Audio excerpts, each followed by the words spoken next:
சென்னை கலைவாணர் அரங்கில் நடைபெறும் விழாவில் நடிகர் சிவகுமாருக்கு டாக்டர் பட்டம் வழங்கி முதலமைச்சர் சிறப்பித்திருக்கிறார். அது குறித்த அண்மை செய்தியை நாம் பார்த்து வருகிறோம்.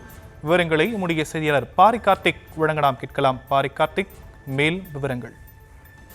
வணக்கம். தமிழ்நாடு டாக்டர் ஜே ஜெயலலிதா அவர்களுடைய பெயரில் நடைபெற்று வரும் தமிழ்நாடு டாக்டர் ஜே ஜெயலலிதா இசை மற்றும் கலை பல்கலைக்கழகத்தினுடைய 3வது பட்டமளிப்பு விழாவில் தமிழ்நாடு முதலமைச்சரும் பல்கலைக்கழக வேந்தருமான திரு மு.க. ஸ்டாலின் அவர்கள் தற்போது திரைப்பட நடிகர் திரு சிவகுமார் அவர்களுக்கும் ஓவியர் குருசாமி சந்திரசேகரன் ஆகியோருக்கும் வாழ்நாள் சாதனைக்கான மதிப்புறு முனைவர் பட்டங்களையும், அதே போல 1846 மாணவர்களுக்கு கவின் கலையில் பட்டங்களையும் தற்போது முதலமைச்சர்கள் வழங்கி வருகிறார். தொடர்ச்சியாக கவின் கலைக்கல்லூரி சார்பில் தமிழகம் முழுக்க இருக்கக்கூடிய இசை மற்றும் நடன பயிற்சி கல்லூரிகள் நடைபெற்று வருகின்றன. அதன் அடிப்படையிலே அனைவரையும் ஒருங்கிணைத்து கவின் கல்லூரி பல்கலைக்கழகம் என்ற அடிப்படையில் தற்போது தமிழ்நாடு அரசு சார்பில் அவர்களுக்கு விருதும் அதே போல பட்டங்களும் வழங்கப்பட்டு வருகிறது.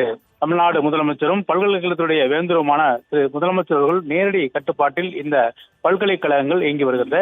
இந்நிலையில் தற்போது 1846 மாணவர்களுக்கு கவின் கலையினுடைய கல்லூரியுடைய பட்டங்களையும், அதே போல நடிகர் சிவகுமார், ஓவியர் குருசாமி சந்திரசேகரன் ஆகியோருக்கும் வாழ்நாள் சாதனைக்கான மதிப்புறு முனைவர் பட்டங்களையும் முதலமைச்சர் அவர்கள் வழங்கி வருகிறார்.